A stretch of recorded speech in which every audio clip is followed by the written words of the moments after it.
Captain America: Civil War comes out in the United States this week. It's the 13th movie in the massive Marvel Cinematic Universe. Sound overwhelming? Here's your roadmap to everything you might have missed in the MCU. Since Iron Man came out in 2008, there have been 12 movies in the Marvel Cinematic Universe so far.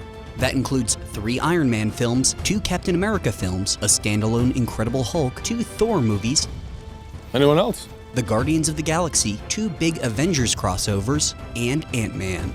I'm Ant-Man.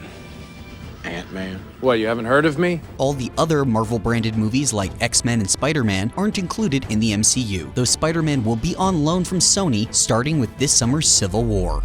Hey everyone.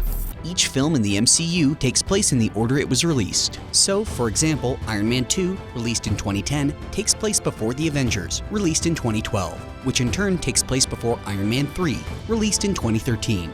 The one major exception to this is Captain America: The First Avenger, which is set in the 1940s, and by the end of the movie, it catches up to present day, or 2011 when it was released. I had a date. Each character's individual films largely stand alone, so you don't need to watch Captain America to understand Ant-Man, and you don't need to see Guardians of the Galaxy to understand Thor.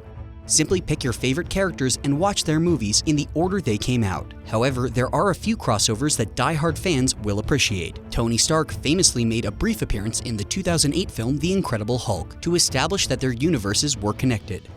What if I told you we were putting a team together? Captain America's partner Falcon also made an extended appearance in Ant-Man when Scott Lang inadvertently infiltrated an Avengers facility. Most of these crossovers are just fun nods for the fans and aren't critical to keeping up with the overall plot.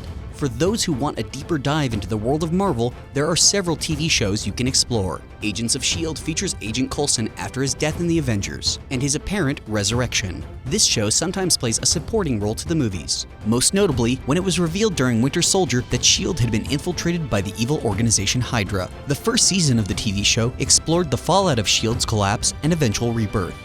Agent Carter follows Captain America's friend and almost lover, Peggy Carter, in the 1940s after World War II ended. Meanwhile, the more adult-oriented Daredevil and Jessica Jones explore Hell's Kitchen, which fell victim to a new wave of crime and exploitation after the fallout of the events in The Avengers, colloquially known in-universe as the Battle of New York. None of these have yet impacted the movies, but they arguably feature some of the most compelling characters in the entire MCU.